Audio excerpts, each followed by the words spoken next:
इस्तकबाल का मैं आपका शुक्रिया अदा करता हूं। बहुत बहुत शुक्रिया। मैं आज सबसे पहले शौकत और आपके वालिद मेहदी भट्टी आपको मुबारक देता हूं, खराज तहसीन पेश करता हूं कि आज आपने ये ऑर्गेनाइज किया इतना बड़ा जलसा।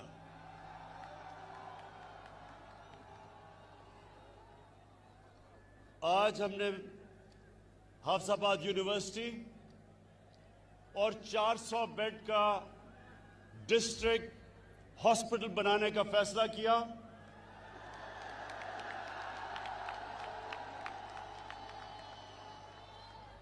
और इंशाअल्लाह ये हम जल्दी से जल्दी इसलिए बनाएंगे कि ये यूनिवर्सिटी भी और हॉस्पिटल भी ये आपकी जरूरत है और ये हमारा फर्ज है कि हम ये आपके लिए बनाएं।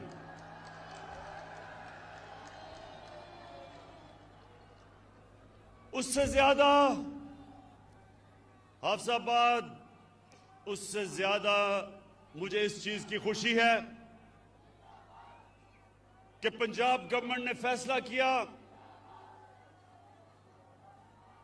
कि 2020 तक, इस साल तक 50% पंजाब को हेल्थ कार्ड, हेल्थ इंश्योरेंस दी जाएगी और अगले साल 2021 में सारे पंजाब के लोगों को हेल्थ इंश्योरेंस, हेल्थ इंसाफ कार्ड मिलेगा। अब मैं आपको समझाना चाहता हूं कि हेल्थ कार्ड है क्या। ये मेरी बहनें आप खास तौर पे सुने। एक घर में सफेदपोश घर, तनख्वाहदार लोगों का घर, मजदूर का घर, अगर बीमारी होती है वालिदैन को, बच्चों को, तो ये जो हेल्थ कार्ड है ये एक खानदान में 10 लाख रुपए तक कहीं भी इलाज करवा सकेंगे। सरकारी अस्पतालों में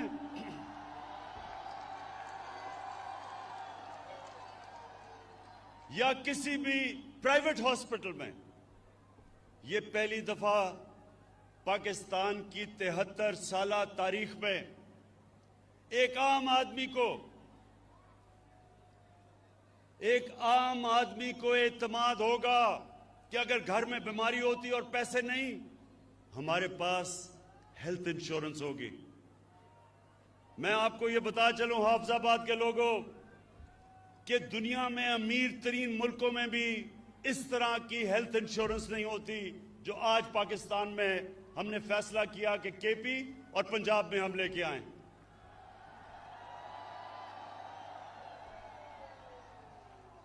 इससे क्या होगा?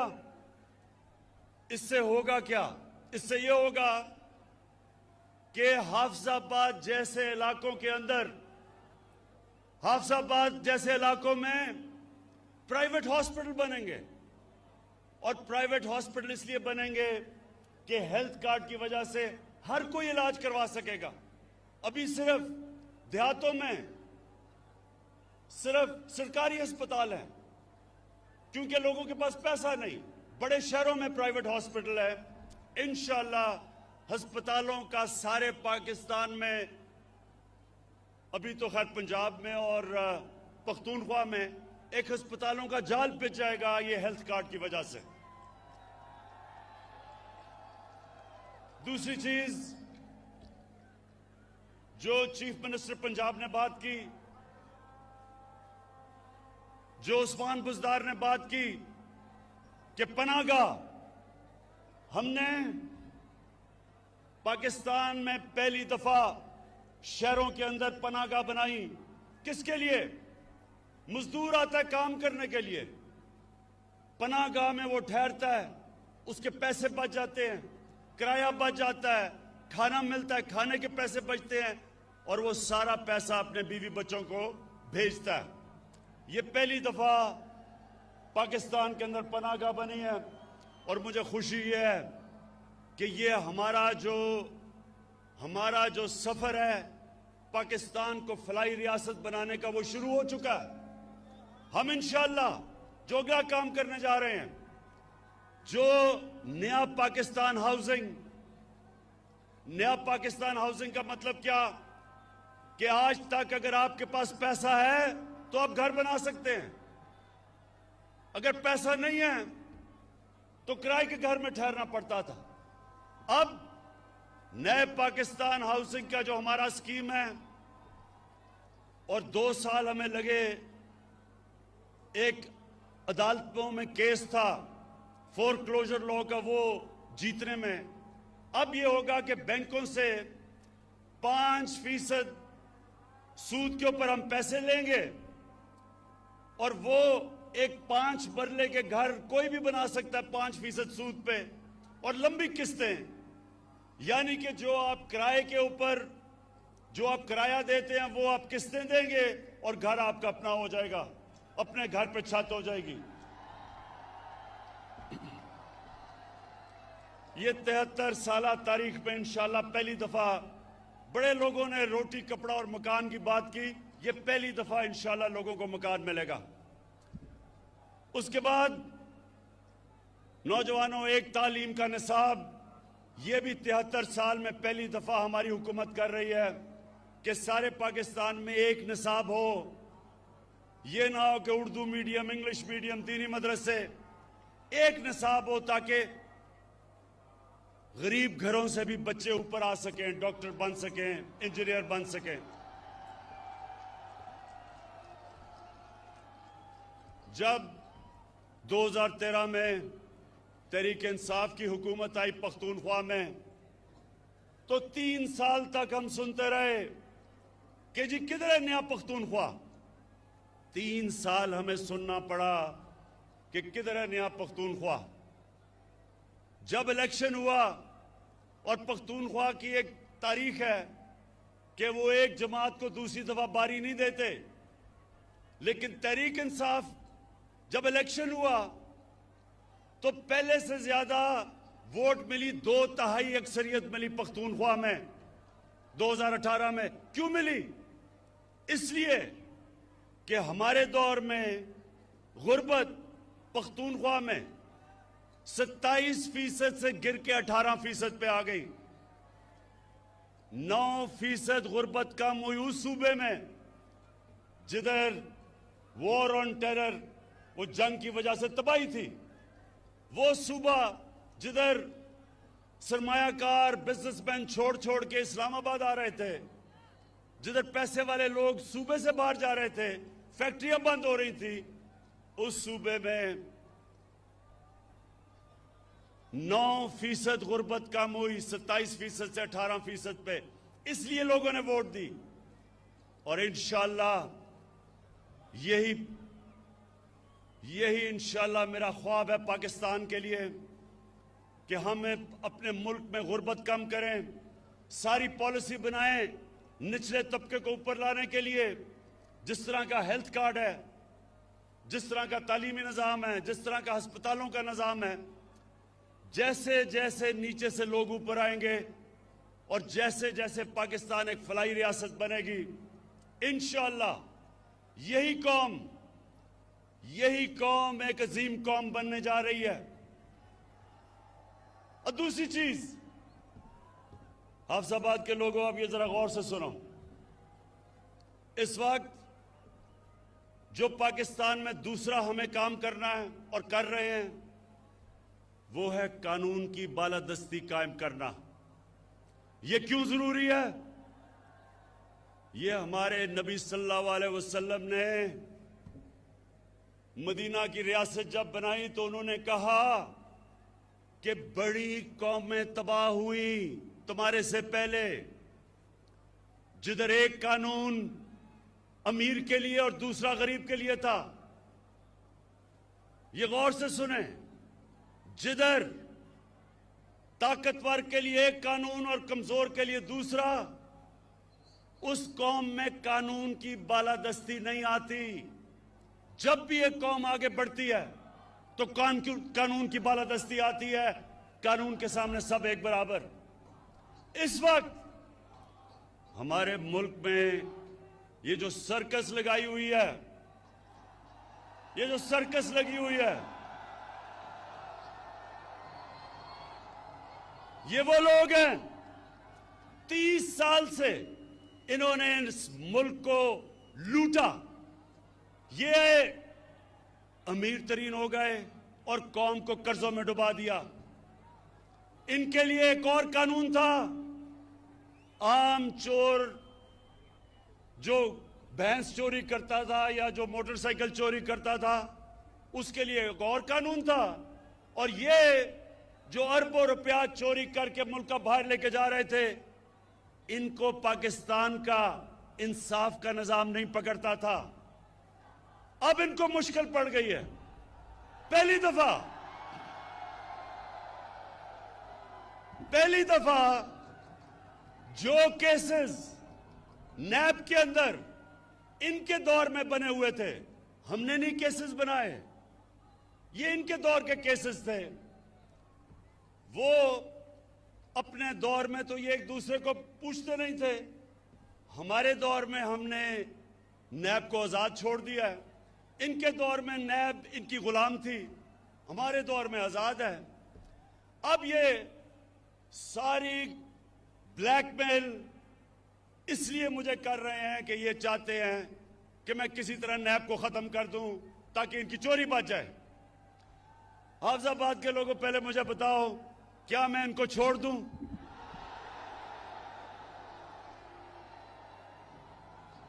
कहीं आपको इनके ऊपर तरस तो नहीं आ रहा? वो जब नवाज शरीफ की शक्ल आपने देखी कि जी बीमार हो गया, वो पता नहीं जिंदा भी रहेगा या नहीं। बड़े लोगों ने मुझे कहा, इमरान खान ये तुम क्या कर रहे हो, बेचारा मर ही ना जाए, पता नहीं जहाज पे भी चढ़ेगा या नहीं। हमारी कैबिनेट में भी एक दो ख्वातीन, उनके भी आंखों में आंसू आ गए इसकी शक्ल देख के। जैसे ही लंदन गया, लंदन की ऐसी हवा लगी कि सारी बीमारियां खत्म हो गई। तो ये जो सब इकट्ठे हैं, मैं इन सारों को आज पैगाम देना चाहता हूं कि देखें, आज तक आपका उन लोगों से मुकाबला था, या वो उनको अपनी कुर्सी की ख्वाहिश थी, या वो आप ही की तरह करप्ट थे। आज आप सबका मुकाबला इमरान खान से है। एक वो इंसान जिसको अल्लाह ने मुकाबला करना सिखाया है। मैं आज आप सबको कह रहा हूं कि आप जो मर्जी कर लें, जितने मर्जी जलसे करने हैं कर लो, लेकिन जब तक आप इस मुल्क का लूटा हुआ पैसा वापस नहीं करेंगे, आपको नहीं छोड़ूंगा।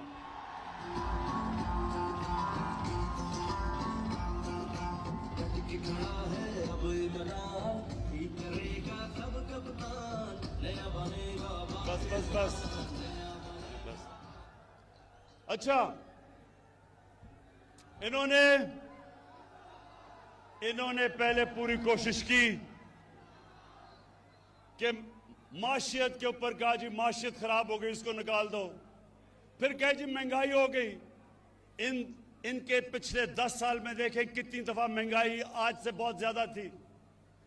फिर कहा जी कि वो कोरोना के अंदर इमरान को नहीं समझ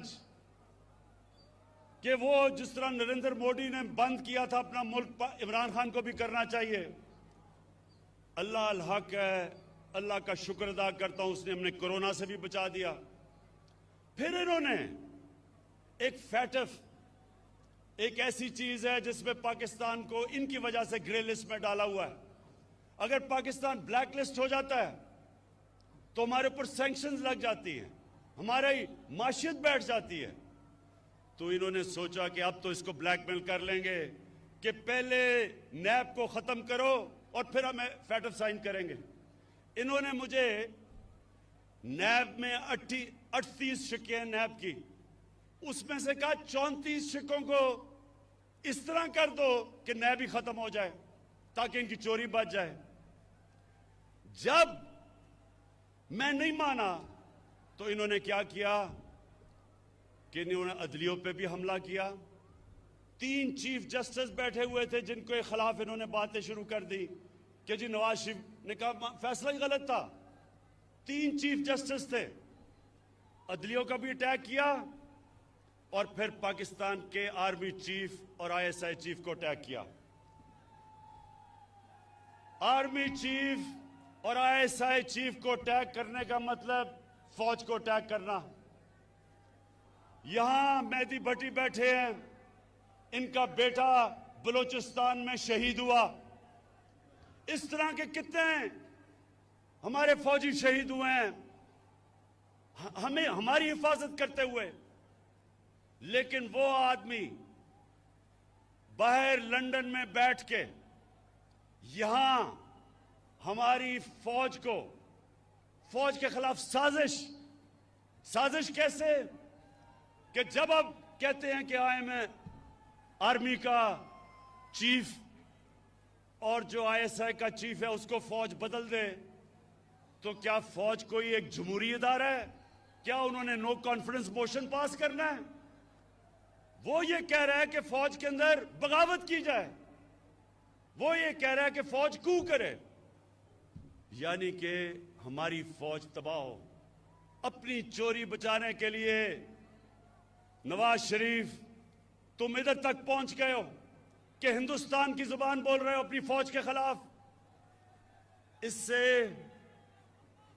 इससे मेरा अज़म और मजबूत है कि तुम्हारी तरह के लोग, तुम्हारी तरह के मीर जाफर, मीर सादिक और मीर रियाज सादिक, इनको इंशाअल्लाह जब तक हम इनको कानून के नीचे नहीं लेके आएंगे और इनका पैसा नहीं निकालेंगे, इंशाअल्लाह मैं इनको नहीं छोड़ूंगा।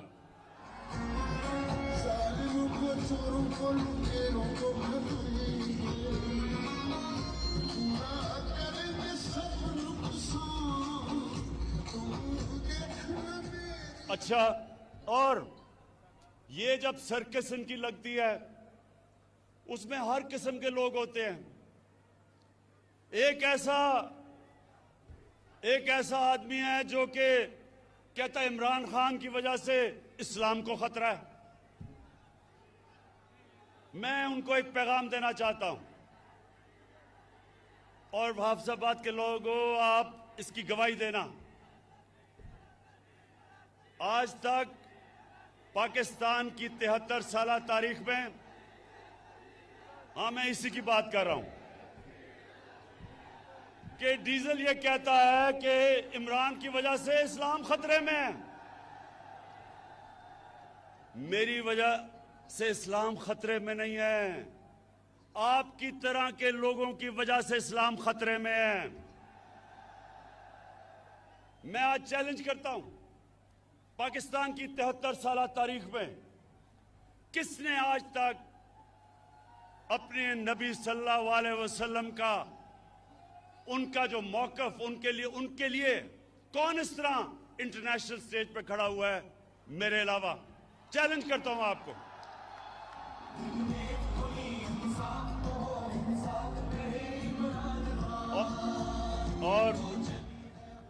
और ये मैं आपको बता दूं, ये किसी वोट के लिए मैंने नहीं किया, ये मेरा ईमान का हिस्सा है।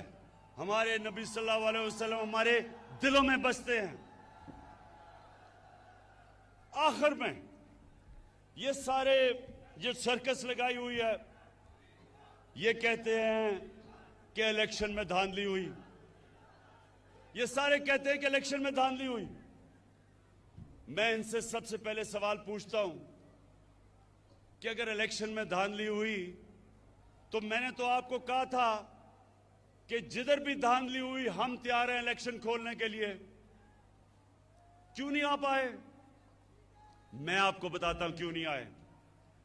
2013 में 137 137 पिटिशंस थी जिन्होंने कहा कि इलेक्शन में धांधली हुई नेशनल असेंबली में।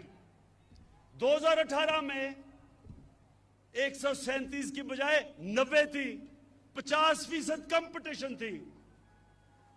और नून लीग की सिर्फ 11 पिटिशंस थी पंजाब के अंदर और तहरीक इंसाफ की 14 थी। तो सवाल यह मैं पूछता हूं कि अगर धांधली हुई थी तो किधर है आपकी पिटिशंस? क्यों नहीं आपने कहा कि धांधली हुई? इलेक्शन कमिश्नर आपका, केयर टेकर आपकी,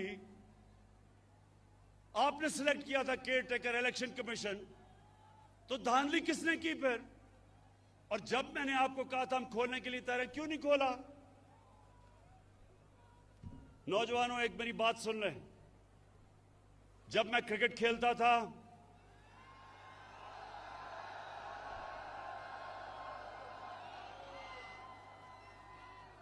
तो मेरे दौर में अपने अपने अंपायर होते थे। जो मुल्क होता था जिधर आप क्रिकेट खेलने जाते थे उनके अपने अंपायर थे। तो ज्यादातर जब टीमें हारती थी दूसरे मुल्क में तो वो कहती थी अंपायरों ने हमें मैच हरा दिया। तो मैं वो क्रिकेट की तारीख का 150 साल तारीख में वो पहला कप्तान था जिसने कहा कि न्यूट्रल अंपायर आने चाहिए, यानी कि अपने अंपायर नहीं होने चाहिए, दूसरे मुल्क से अंपायर मंगवाओ ताकि वो न्यूट्रल हो। और आप अगर दुनिया की क्रिकेट की तारीख उठा के देखें तो पहला कप्तान था जिसने अपने मुल्क में दुनिया की सबसे ताकतवर टीम वेस्ट इंडीज के साथ न्यूट्रल अंपायर मंगा के मैच खेला।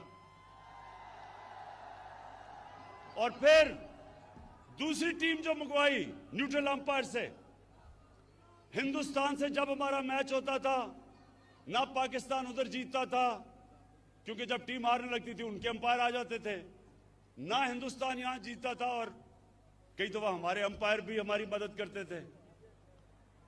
तो मैं पहला कप्तान था जिसने हिंदुस्तान में जाके हिंदुस्तान के अंपायरों के होते हुए हराया हिंदुस्तान को। और फिर बस और फिर जब हिंदुस्तान पाकिस्तान आई तो हमने न्यूट्रल अंपायर से उनके साथ मैच खेला और हमारी वजह से आज दुनिया की क्रिकेट में न्यूट्रल अंपायर हैं। जो हारता है वो हार मान जाता है, वो कहता है क्योंकि अंपायर अब न्यूट्रल है। आज मैं आपके सामने वादा करता हूं अपनी कौम से, ये मेरी हुकूमत है जो पहली दफा पाकिस्तान में एक ऐसे इलेक्शन करवाएगी कि जो हारेगा वो भी मानेगा कि इलेक्शन साफ और शफाफ हुआ है। इसके लिए हम कई चीजें कर रहे हैं। हम इलेक्ट्रॉनिक वोटिंग कर रहे हैं। हम एक इलेक्ट्रॉनिक वोटिंग यानी टेक्नोलॉजी का फायदा उठाएंगे। हम इसके ऊपर पूरा काम कर रहे हैं। हम इंशाल्लाह सारे वो कदम उठाएंगे कि ऐसा इलेक्शन होगा जो सिर्फ पाकिस्तान में एक दफा हुआ था 1970 में, जब सबने कहा कि साफ और शफाफ इलेक्शन है। उसके अलावा सारे इलेक्शनों में जो हारता था वो कहता था कि इलेक्शन में धांधली हुई।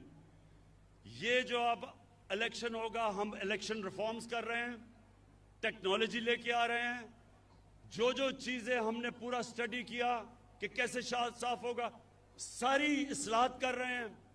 और इंशाअल्लाह जिस तरह क्रिकेट की दुनिया में मैं पहला कप्तान था जो न्यूट्रल अंपायर लेके आया, आज इंशाअल्लाह पाकिस्तान भी याद रखेगा कि वो हुकूमत आई जिसने पहली दफा पावर में होते हुए साफ और साफ इलेक्शन करवा के भरपूर तरीके से इलेक्शन जीता।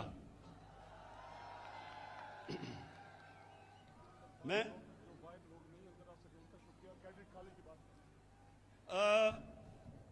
शौकत ने मुझे कहा है कि अभी लोग बहुत बाहर खड़े हैं जो अंदर नहीं आ सके, उनको भी मैं उनका शुक्रिया अदा करता हूं, खुशामदीद कहता हूं उनको।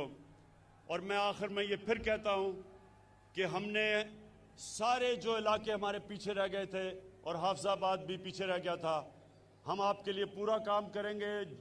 आपके लिए यूनिवर्सिटी, आपके लिए DHQ बड़ा 400 बेड का हॉस्पिटल, और इंशाल्लाह ये जो कैडेट कॉलेज जा रहे हैं, इंशाल्लाह एक कैडेट कॉलेज के ऊपर भी हम काम शुरू करेंगे। बहुत बहुत शुक्रिया।